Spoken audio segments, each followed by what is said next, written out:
First contact. Baybound Elementary School. Remember, class, your solar flare glasses must be on to look at the eclipse, Mrs. Van Winkle said as she hovered behind the third graders looking out the classroom window at the blue-tinted atmosphere. There's the moon's shadow! Becky Sponge pointed out the window with her booger-covered finger. The chatter in the classroom died. Mrs. Van Winkle and the children watched the moon's shadow cast a sliver onto the edge of the sun. The unruly children fought for front-row seats of the phenomenon. Their hands and noses were pressed against the window. Mrs. Van Winkle scratched her head. Spread out and make room for your neighbor. Mrs. Van Winkle, who was covered in wrinkles, tried to guide the children. Scoot over, Lucas. Don't put your tongue on the glass, Rachel. Mrs. Van Winkle's scalp started to burn. She reached for the back of her head in urgency. Everything felt normal, just itchy. She dug her pointed nails into her dry scalp. You can really see it now, Mrs. Van Winkle. Carson James whistled through the hole of his missing front tooth. Mrs. Van Winkle tried to focus on the children, but the itching on her scalp became a severe distraction. The itch had started at the back of her head and crawled its way to her neck and forehead. She walked away from the window of rowdy spectators. She picked up the landline telephone on her desk and called the front office. The longer the phone rang, the itchier her ears got. She slammed the phone down and dug her knuckles into her ears to try and alleviate the itch. Children, listen! Mrs. Van Winkle panicked. The itch had traveled to her face and shoulders. A few heads turned in her direction. I have an emergency bathroom break I must attend to. We'll be doing a class merge with Mr. Roberts. Mrs. Van Winkle darted out of the class and next door to Mr. Roberts' classroom. She dug her nails into the tops of her arms. Her head was on fire. Mr. Roberts turned around in his solar eclipse glasses. He could see the distress overcoming Mrs. Van Winkle. Watch my classroom, Derek. Something is wrong with me. Mr. Roberts told Mrs. Van Winkle she should go to the nurse, but she didn't hear him. She sprinted across the school's tiled floor to the nearest ladies' room. Mrs. Van Winkle ran to the sink and started splashing cold water over her irritated skin.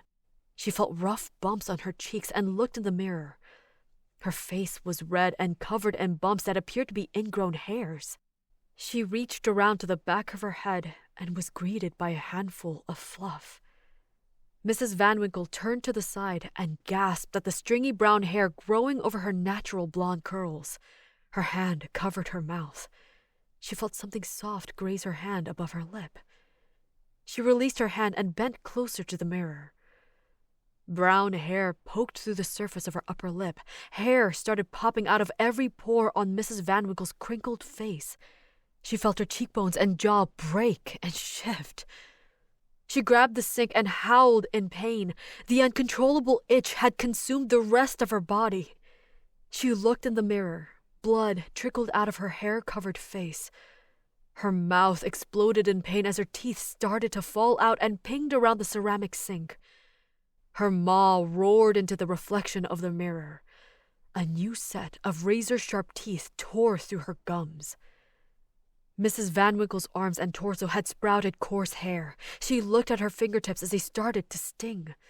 Her fake acrylic nails launched off the ends of her hands and were replaced by bloody black daggers. She grabbed the sides of her head and felt firm, pointy ears protruding from her head.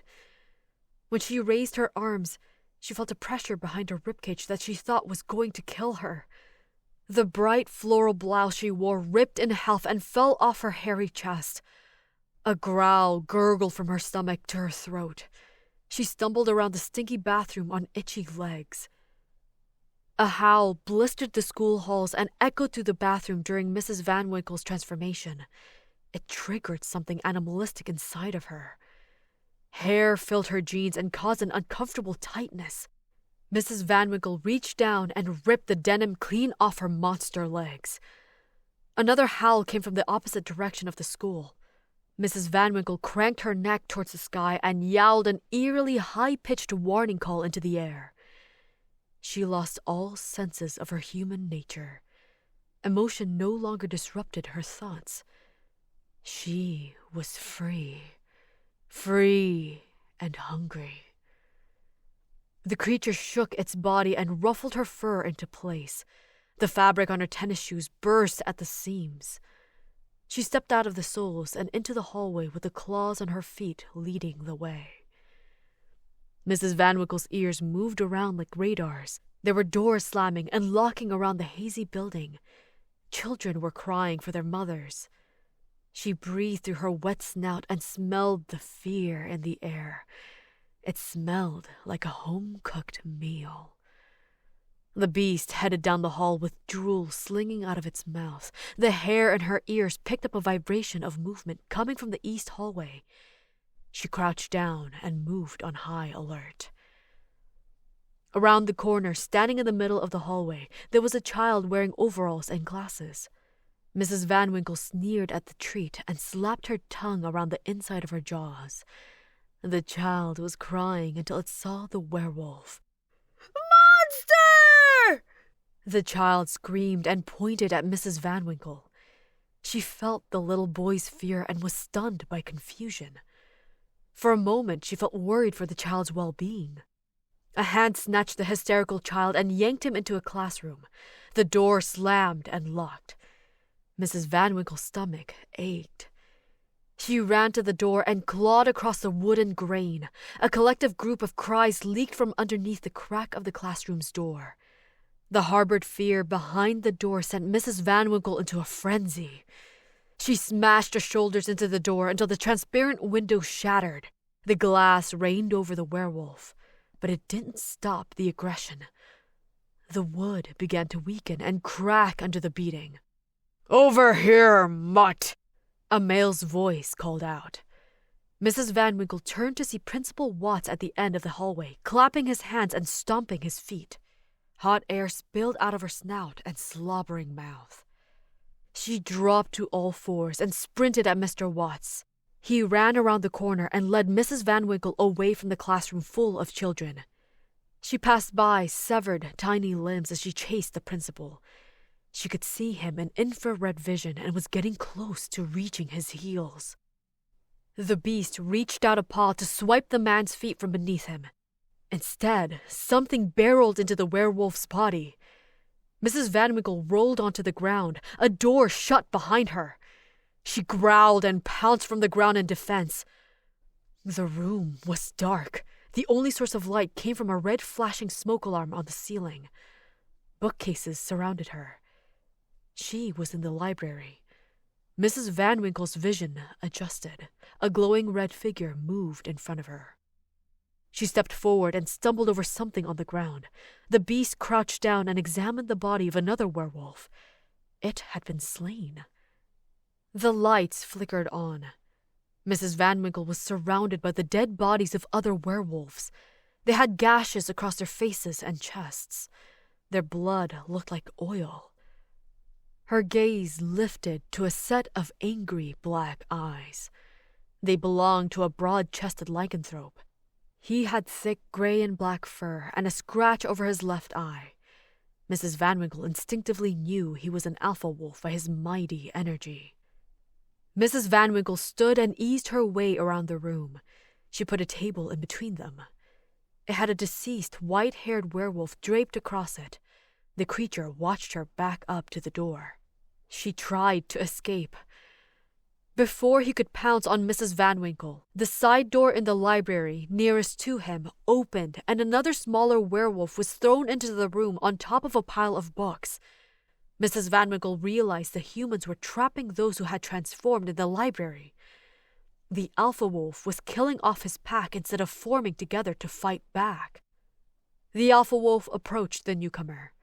Mrs. Van Winkle barked a warning at the alpha. He stopped over the dazed werewolf on the ground and looked at her. She tried to communicate through her eyes. The alpha looked back and forth between Mrs. Van Winkle and his deceased pack members. She could see the grief in his eyes. The alpha wolf flexed his chest and pointed his nose in the sky. He let out a hellish howl. The vibrations of the howl made the blood in Mrs. Van Winkle's veins pump faster. She felt the alpha's command to kill anything that didn't bleed black. The scrawny werewolf on the ground stood up. The three of the beasts stood in a line.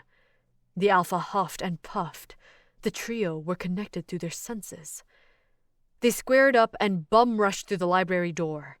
The impact of their combined body weight allowed them to effortlessly blast the door across the hallway. They spilled out on top of each other, covered in glass and splintered wood. Mrs. Van Winkle shook out her fur coat and observed her surroundings. A ball of heat ran in the opposite direction from the pack. The alpha roared. He climbed over the wreckage and galloped after the human. Mrs. Van Winkle and the other werewolf followed. The convoy of monsters halted to a stop in front of two metal doors that led to the gymnasium. The alpha werewolf sent out a signal. His windpipes whistled as werewolves in all shapes, sizes, and colors came flying down the halls. Dozens of snarling canines gathered behind the alpha. He barked and tilted his muzzle at the doors. Mrs. Van Winkle smelled sweaty human skin through the wall. She licked her teeth and joined the group that were banging into the doors. The pile of fur, teeth, and claws tore down the doors and leaked into the gym. The gymnasium was full of screaming staff members and children. The werewolves drooled over the buffet of hot flesh and anxious blood. The teachers were trying to escort the children out the back gym exit, but the crowd at the door held up those running for their lives. The children were being tossed around left and right by the mouths of the wolves. The adults were getting torn down and being mauled by multiple werewolves simultaneously. The attacks on the bleachers shook the sound waves in the air. Mrs. Van Winkle couldn't hear the alpha's commands amongst the thunderous rattle. She ran across the blood-covered basketball court and stopped at the free throw line. The alpha sped past Mrs. Van Winkle and jumped into the air. He performed a slam dunk with the head of Mr. Roberts. Mrs. Van Winkle froze. The head rolled at her feet. She sniffed his dead tongue that hung out of the corner of his mouth. Then she remembered her classroom of children. She had left Mr. Roberts in charge of watching them. She backed away from the head and whined. The alpha had moved on to a third grader named Millie Belts. The alpha headbutted the child and broke her nose. Mrs. Van Winkle felt the need to defend the child. She galloped the scene and put her body between the child and the alpha. Mrs. Van Winkle tried to yell, "Stop!"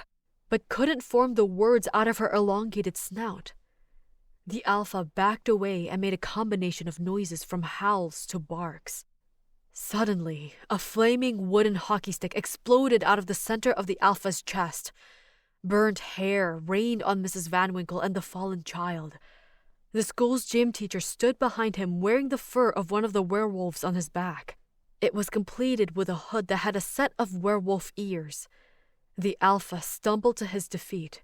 A stinging pain filled the chest of Mrs. Van Winkle. She could feel the alpha taking his last breath. The yelps of the werewolves echoed throughout the gymnasium. The attacks stopped, and the werewolves ran out of the gym with their tails tucked. Mrs. Van Winkle was one of the last to leave. She looked behind her and watched the adults carrying children. The grown men were crying, and the women were mostly dead. A man with one arm and one bloody nub rolled on the ground next to a dead child's body. Mrs. Van Winkle watched the man sob. He was crying for the boy, his son.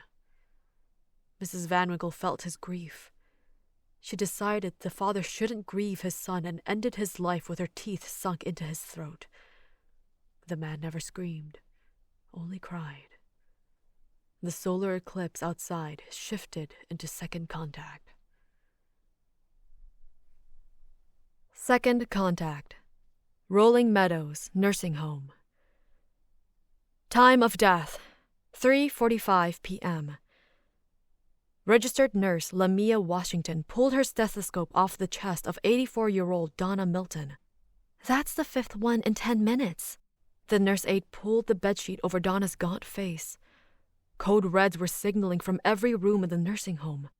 The medical staff couldn't keep up, but they never gave up. Lamia ran across the hall to old Joffrey McFarlane's room. The man's half-nude body convulsed on the bed, his eyes sunk into the back of his veiny head. The nurse put on a clean pair of gloves and jumped on the man's bed. She pulled out a syringe of epinephrine and stabbed it into his heart. The man's body stopped shaking enough for Lamia to start chest compressions and CPR. She felt his ribs crack under her hands. She released them and put her mouth to his. She pinched his nose and breathed in. Stomach bile spilled out of the man's mouth and into Lamia's. She fell off the bed onto the piss-soaked floor. The nurse gagged and hurled her leftover lunch all over herself. Mr. McFarlane started to have another seizure. His rigid body shook until it flopped on top of Lamia. She screamed and pushed him off her. The building administrator entered the room in time to help Lamia off the ground. She bent back down to Mr. McFarlane's still body and checked his pulse. Time of death, 3:52 p.m. They're falling out left and right. Something's wrong. Do you think they've all been poisoned? Lamia couldn't share her initial thoughts on the situation. She believed it had to do with the solar eclipse happening outside. They all have different symptoms. Lamia was still nauseous. She was struggling to talk to her boss. They're all dying! The man patted sweat off his forehead. And we must keep trying to save them. I need to go. Lamia threw her gloves in the trash and wrapped her stethoscope around her neck. She looked at her watch, although she just stated the time of death for the resident. The coroner should be here by now, and the ambulance from the hospital too. That's another problem. Nobody is answering the emergency service lines. I didn't want to scare you. I need backup! A plea from another nurse in the hall had interrupted the administrator. Lamia went into the hallway. Jules, the nurse practitioner and Lamia's best friend, was trying to contain a combative resident. It wasn't unusual for a resident at the facility to become aggressive in the Alzheimer's unit. The nurses and staff were professionally trained to perform certain maneuvers to safely contain the patient. Jules was a strong woman who took care of her health and went to the gym multiple times a week. She was no match for Theodore Montgomery. Mr. Montgomery had Jules pinned against the wall with his forearm. Her feet were slightly lifted off the ground. She fought him with a red face. Lamia went behind Mr. Montgomery and wrapped her arm around his chest. She tried putting him in one of the many holds she had been taught over the years. She managed to get him away from Jules. He put his weight into Lamia and backed her into the wall behind them. He's trying to bite me! Jules huffed a warning out to Lamia. She wormed herself out from behind Mr. Montgomery and put distance in between them. He fell back into the wall and sprawled his arms out to his sides. Lamia prepared herself by securing her footing. Mr. Montgomery sniffed into the air and wheezed. He dropped his head back against the wall and looked at Lamia. Mr. Montgomery's bloody eyes made Lamia's heart skip a beat. She gasped. Jules rushed next to her. Are you okay? Lamia reached out to Jules. He was dead. He was dead, and he came back. Jules looked at Lamia with terror in her eyes. He's the first to be revived. I didn't revive him, Mia. He was the first resident we lost on the hall. He was dead for over a half hour. Both the women looked up at Mr. Montgomery. He was rocking back and forth with his neck bent to the side. He looked like he was battling something internally. He snarled and made a horrifying hiss from the back of his throat. The veins on his skin were starting to darken like a corpse. I think he's still dead, Lamia whispered. The gray man pushed himself off the wall and faced the women. At the same time, the administrator walked out of Mr. McFarlane's room. He stood in between the women and Mr. Montgomery. The administrator was looking at his cell phone and tapping the screen under the code red sirens. Mr. Montgomery stumbled forward and growled like a dinosaur. The administrator didn't realize he was in the pathway of destruction. Hey, look out! Jules shouted at the clueless man. He held up one finger and shook his head without looking away from his phone. The internet is down. The last message I received said half of the world is experiencing a blackout. The administrator spoke at high volumes to make himself louder than the sirens. Mr. Montgomery lunged towards him. The woman pointed at the old man. The administrator ignored them and continued. "From here on out, we are treating this as a disaster.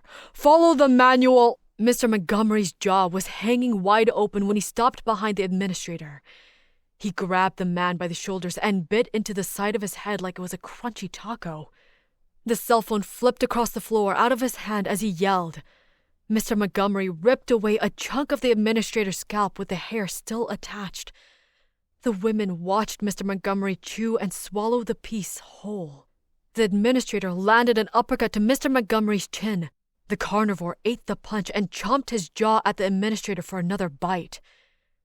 Lamia and Jules moved into action. Jules leaped onto Mr. Montgomery's back and Lamia grabbed a fire extinguisher off the wall. The hallway sirens were still blaring. Nurses were running in and out of the rooms as they tried to save the dying residents. Jules and Mr. Montgomery fell into the nurses' station. Papers and folders flew onto the floor. Lamia raised the fire extinguisher above her head and smashed the metal cylinder on top of Mr. Montgomery's bald head. The man stopped resisting Jules and slowly turned his concaved head towards Lamia, his pupils dark and menacing. "Hit him again, Mia!" Lamia followed Jules' instruction and blasted the man in the forehead. He fell to the floor next to the administrator. Lamia jumped on top of him and continued to smash his cranium until he was motionless. Lamia stood up, covered in blood. Jules watched in tears. The administrator held his injured head and struggled to breathe. A team of nurses ran past the station. They pushed Maybelle Sanders, the oldest resident in the nursing home, on a gurney to the end of the hallway. Jules started to prepare supplies to clean up the administrator's bite mark. She filled the metal tray with gauzes, saline, numbing solution, and a stitching kit. Lamia was stunned in place. She had spent her life saving people's lives. She hadn't planned on killing a man to spare another. Lamia watched through crying eyes as Jules tended to the administrator. The moment of grief was short-lived. A screech from the end of the hallway came from the gurney of Maybelle Sanders. The medical team moved around the bed in a panic. Arms were flailing, fighting an unseen fight. Lamia inched her way down the hall to see if the medical team needed any extra hands or equipment. The staff screamed at each other over the shrills of Mrs. Sanders. All their arms worked together to restrain the patient. The group of nurses stepped away from the bed. One male nurse held his arm. It was covered in blood. Mrs. Sanders fought against the restraints. The nimble old lady pushed into the straps. The metal on her bed clattered around as she shook. Lamia saw the corners of Mrs. Sanders' eyes were starting to bleed. The elderly woman shook her head of white curls in circles. She made a hissing noise that gave Lamia chills. "That old bitch bit me. She doesn't even have her dentures in." The male nurse spoke, still clutching his arm. "She coded. She was..." "Dead?" Lamia finished Nurse Angie's sentence. Mrs. Sanders chomped her gums in the air. "Put her back in the room and shut the door." The nurses looked at Lamia like she had gone mad. "That's against policy and it's inhumane. We need to sedate her," a seasoned nurse argued. "Does it look like we have time to get a doctor's note?" The male nurse rebutted in aggression. He walked to the nurse's station and dug a syringe and a vial of sedative out of the jar. "Time to go night-night." As the male nurse started walking back towards Mrs. Sanders with the syringe, Jules called out to Lamia, "Get over here, Mia! He's seizing!" Lamia ran to Jules. She was kneeled next to the administrator's seizing body. His arms were pulled close to his chest in a contorted angle. Bloody foam bubbled out of his mouth. Jules had him on his side and protected his head from hitting the wall and ground with a towel. The wheezing gurgle that came from his mouth concerned the nurses. A rambunctious crash pulled the attention of the nurses away from the administrator. Plastic food trays somersaulted down the hall next to the bird-watching exhibit. Another resident was attacking the second-shift certified nursing assistant and had crashed into the lunch cart. The CNA was a petite young girl. The resident was a 300-pound male. He had no shirt on, a protruding hairy gut, and crusty, bloody eyes. The resident's name was Matthew Wells, and he hadn't walked for 5 years. Jules and Lamia looked at each other with panic-stricken faces. "Jules, we need to leave." Lamia was usually a fighter, but she knew something disastrous was happening. Matthew Wells took the CNA to the ground and started mauling her face. "The sedation didn't work. We put Mrs. Sanders in a room like you." "Oh my God!" Nurse Angie was reporting back to Lamia when she noticed Matthew Wells treating the CNA's face like a watermelon. She looked at Jules and Lamia, then the administrator. "Is he dead?" The nurses observed the administrator's lifeless body. The hole in his head was no longer bleeding. His eyes were stuck open, staring at the tiled ceiling. A knock and a moan came from the closed door next to his body. The Alzheimer's unit had a blue hue consuming it from the progressing solar eclipse outside. Lamia knew deep within her soul that the eclipse had something to do with the bizarre deaths and resurrections of the residents. "We need to go. Now!" Jules, Lamia, and Angie jogged to the locked exit. Lamia swiped her badge over the lock. The light flickered green and the door mechanism clicked.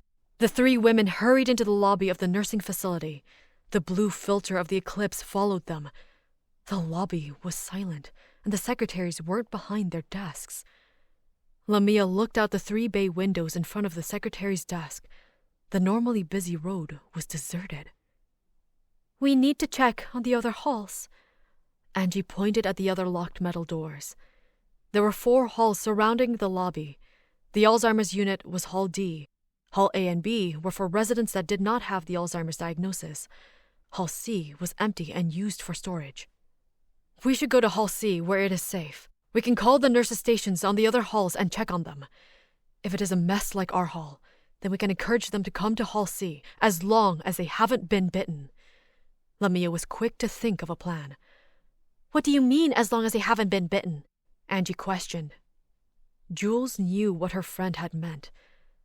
A juicy noise slapped from behind the secretary's desk. Lamia's blood ran cold. Jules stepped away from the desk. Angie did not. A mangled version of Miss Stout, the friendly secretary, stood up from behind the desk. The 3 nurses grouped together and walked backwards.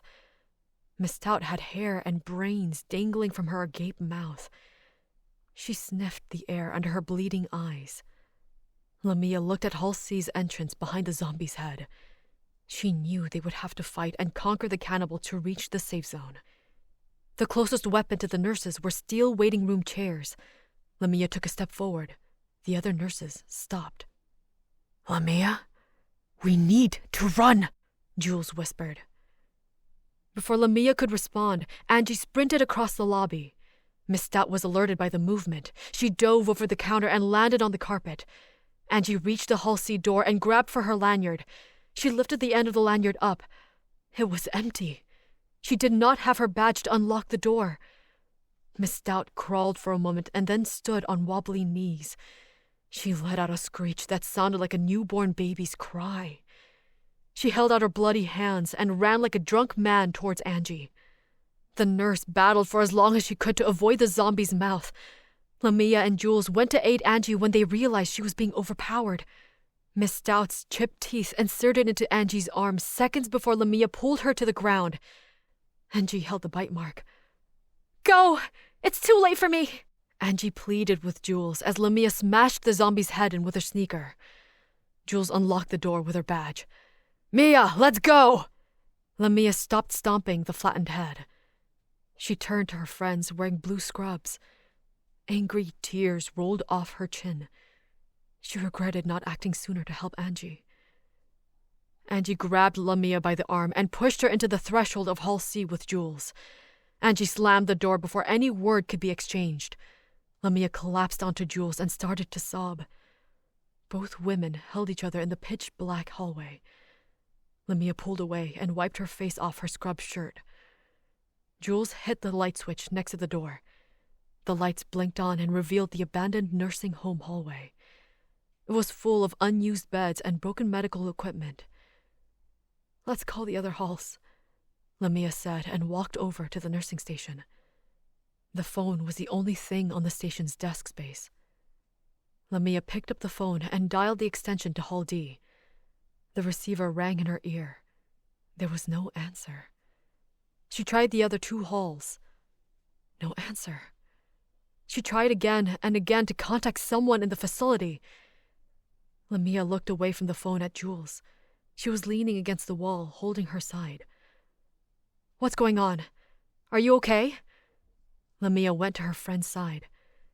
"He scratched me. The administrator. Through my scrubs. I didn't think it broke the skin, but it did. And it hurts like hell." Jules groaned and bent over. "Am I going to turn into one of those things?" "They're zombies, Jules." The friends looked over at each other as a solar eclipse outside inched closer to totality. Totality. Fox Howard Correctional Facility. Grady Rover, the warden of the Fox Howard Correctional Facility, stared through the solar eclipse glasses at the sun. The last sliver of the sun hid behind the moon. A horde of black blobs flew across the sky in front of the sun and moon. The flying creatures hovered in place. The warden looked away from the sun and took off his glasses. He scanned over the crowd of people in front of him in the courtyard. The blue haze of the eclipse made everything look like a dream.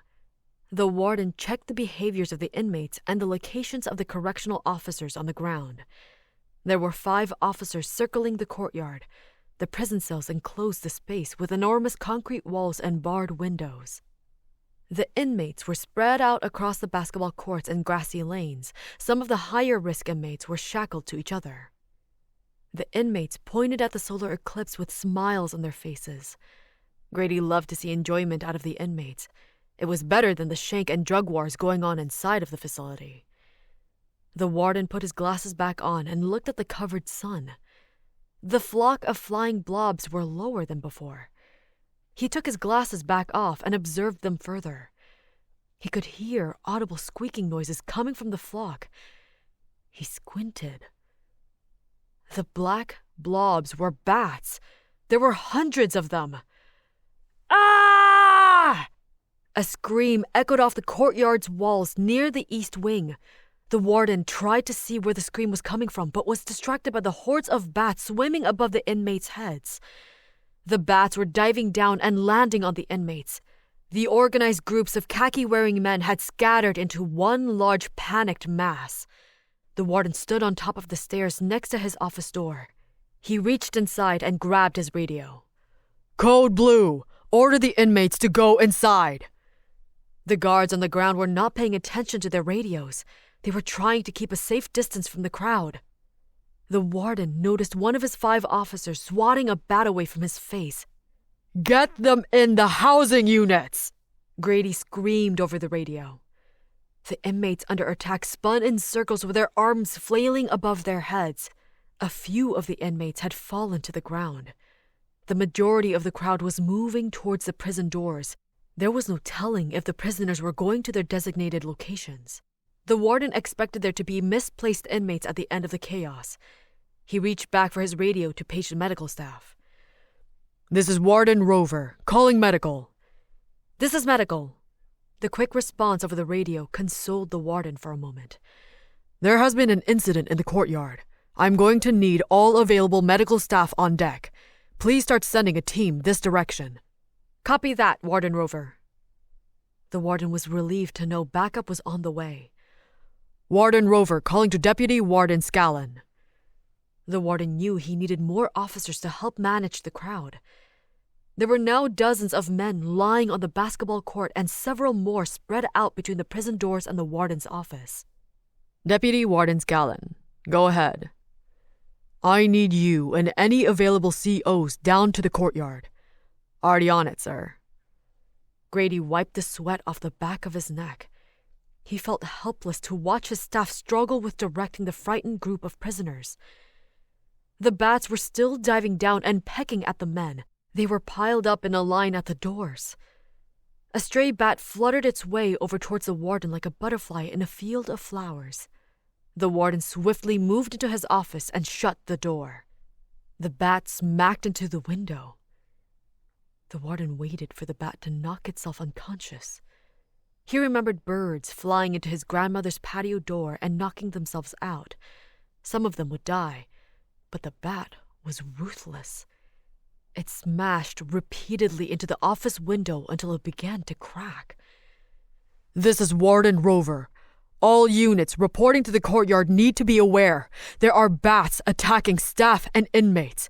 Medical staff, wait inside until further instructed. It is a risk for you to be outside. All correctional officers need to prepare for the situation as if it were a riot. We are proceeding with this as a lockdown.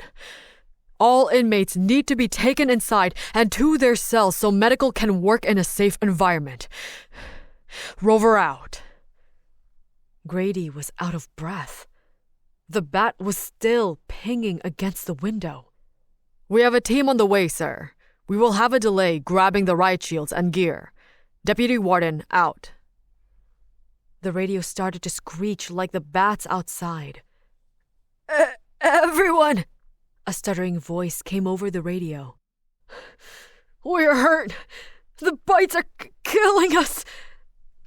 The warden looked through the cracked glass into the courtyard.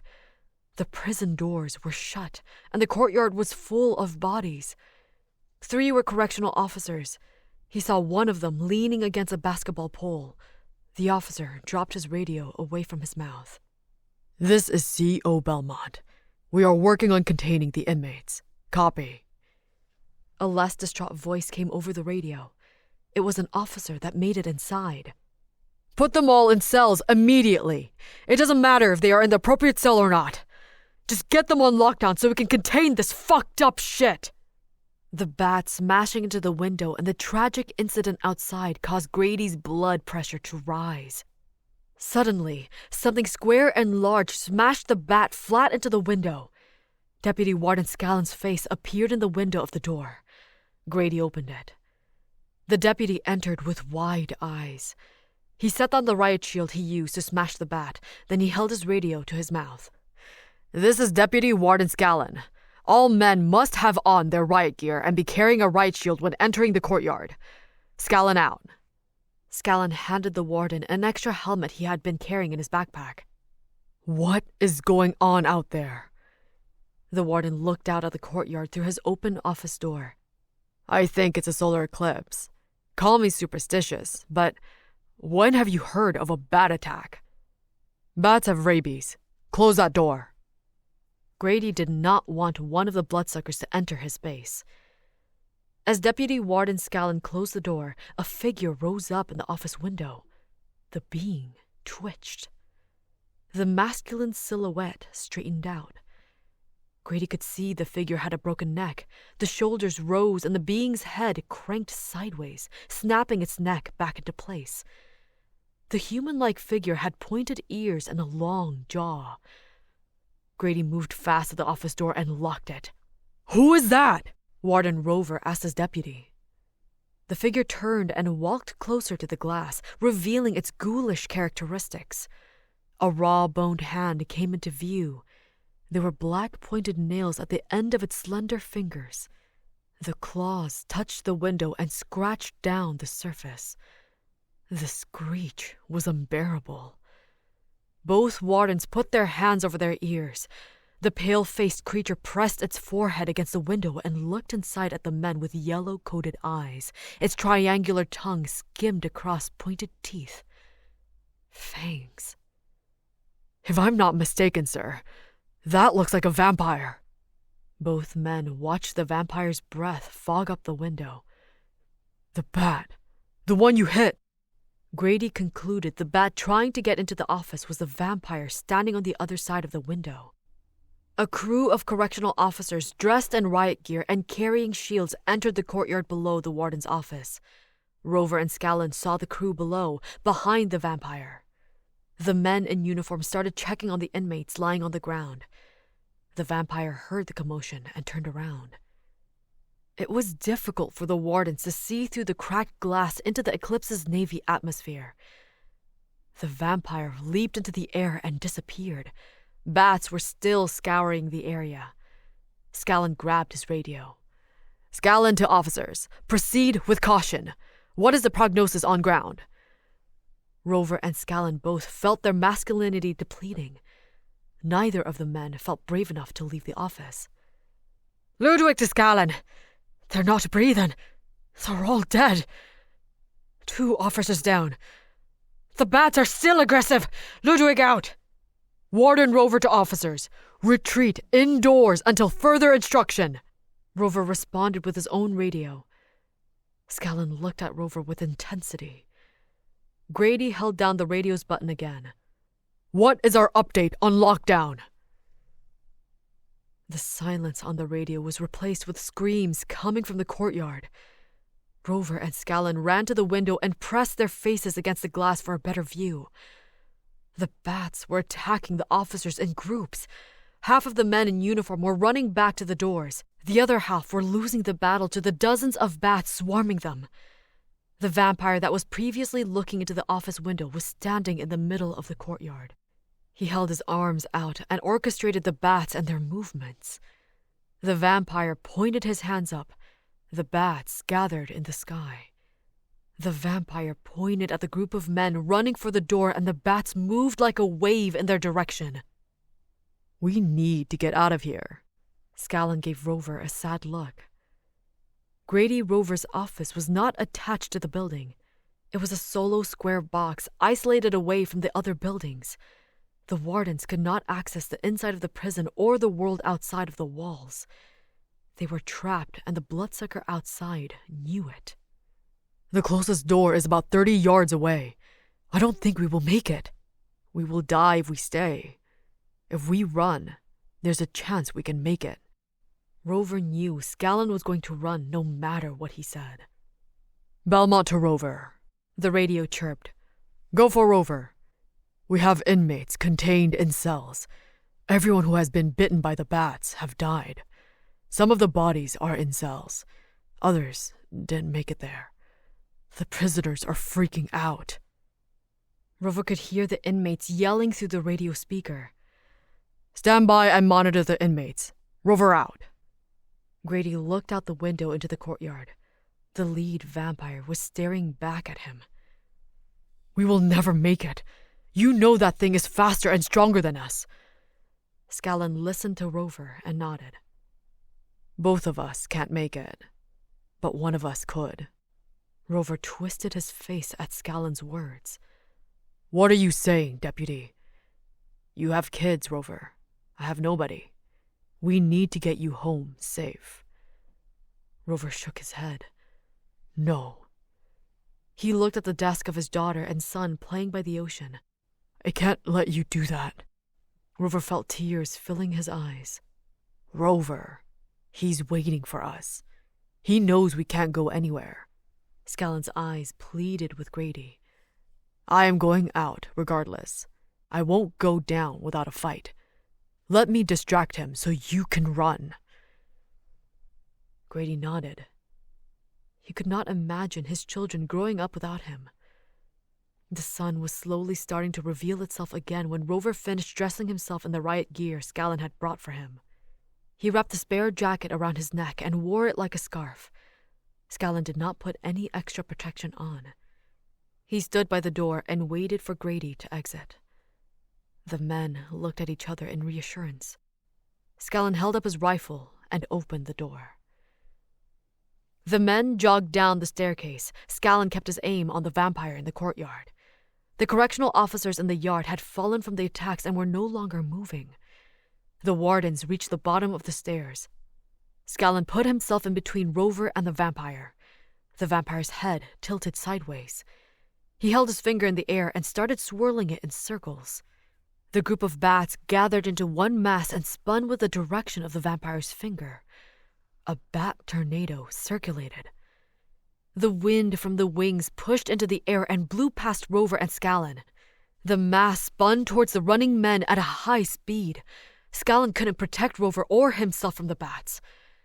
The wall of bats hit the men. Scallon's revealed flesh attracted the bats. Rover saw Scallon become encased in by the rabid mammals through the helmet's plastic mask. Rover knew his ears and hands were the only parts of him exposed. He pulled up his makeshift scarf over his ears and held his shield high. The warden ducked his head and pushed through the crowd. Bats were bouncing off the shield and falling to the ground. He slammed shield first into the wall. He moved the shield to his back and scaled it until he reached the door. He pulled the handles and fell inside. 3 bats flew in before the door could close. They were on Grady like flies on a beef stick. 1 bat clung to the jacket wrapped around his neck. He made the choice to risk the exposed skin on his hands and grabbed the bat. The warden quickly snapped its neck with his other hand. He plucked another bat gnawing on his pant leg. He repeated the action and ended the winged creature's life. The 3rd bat was on his back and out of sight. Grady blindly reached back and started patting around to look for the bat. The top of his hand felt like it had been pinched. Grady dropped his arm and looked at his hand. There were 2 perfectly round puncture wounds looking back at him. He slammed his back into the wall and flattened the possessed critter.